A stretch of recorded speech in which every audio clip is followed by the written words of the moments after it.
Lietuvos banko ir finansų ministerijos specialistai vesdami seminarus įvairiose Lietuvos miestuose ir miesteliuose sulaukė įvairiausių nuogastavimų ir klausimų. Pasak Lietuvos banko atstovų, bene labiausiai euro įvedimo žmonės baiminasi dėl galimai didėsiančių kainų, tačiau ta baimė yra nepagrįsta. Tikriausiai pastebėjote, kai kurie prekybos centrai, dabar jau pastebėjau, kad ir bankai, jau galima pasižiūrėti sąskaitas dviem valiutomis. Tai kai kurie jau daro tą iš anksto ir prekybos centrai taip pat, tačiau kol kas prievolės nėra. Jinai atsiras rugpjūčio pabaigoje ir galios praktiškai iki birželio pabaigos. Praktiškai visus metus galėsime žiūrėti, lyginti kainas, ar jos iš tikrųjų kyla, jeigu kyla, kiek kyla ir tiesiog vertinti visą procesą ir be jokios abejonės kontroliuoti. Trakų rajono savivaldybėje vykusiame seminare dalyvavę tarybos nariai, įmonių atstovai ir seniūnai tiki gavę naudingos informacijos, kurią jie perduos savo rajono gyventojams. Naudingas buvo tuo, kad supažindino tiek su kažkiek priešistorė, tiek bandymais tvariai įvesti eurus ir pasiekmėmis, gal ne tiek pasiekmėmis, kiek įrodė, kad euras negalima sieti kainų kilimo su euro įvedimu.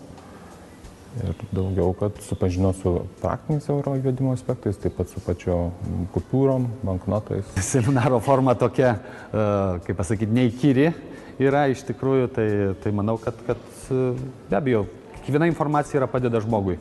O tuo labiau, kad matot pagal apklausas, tai nėra labai taip palankiai vertinimas, sutinkamas tas euras, vis tiek lietuviai sentimentalūs, neužtikrintumas dėl to, kad žmonės nežino tų tikrųjų skaičių, ta prasme, kaip pasikeičiant, kur jie nukentės, o kur jie šitas laimės įvedus eurą. Seniūnai baiminasi, jog artėjant euro įvedimo datai suaktyvės ir sukčiai, kurie būna nusitaikę į patiklius kaimo žmonės. Todėl seminaruose gautą informaciją svarbu perduoti jautriausioms socialinėms grupėms. Dėl sukčiavimo atveju mes iš tikrųjų dabar kaip tik važiuosime per kaimus, nes vyksta seniūnijų ribų projektas ir mes darysime apklausą gyventojų ir aš būtinai kalbėsiu kartu ir apie euro įvedimą ir todėl šis seminaras man dar tiesiog suteikė daugiau praktikos, ką turėčiau pabrėžti savo seniūnijos gyventojams.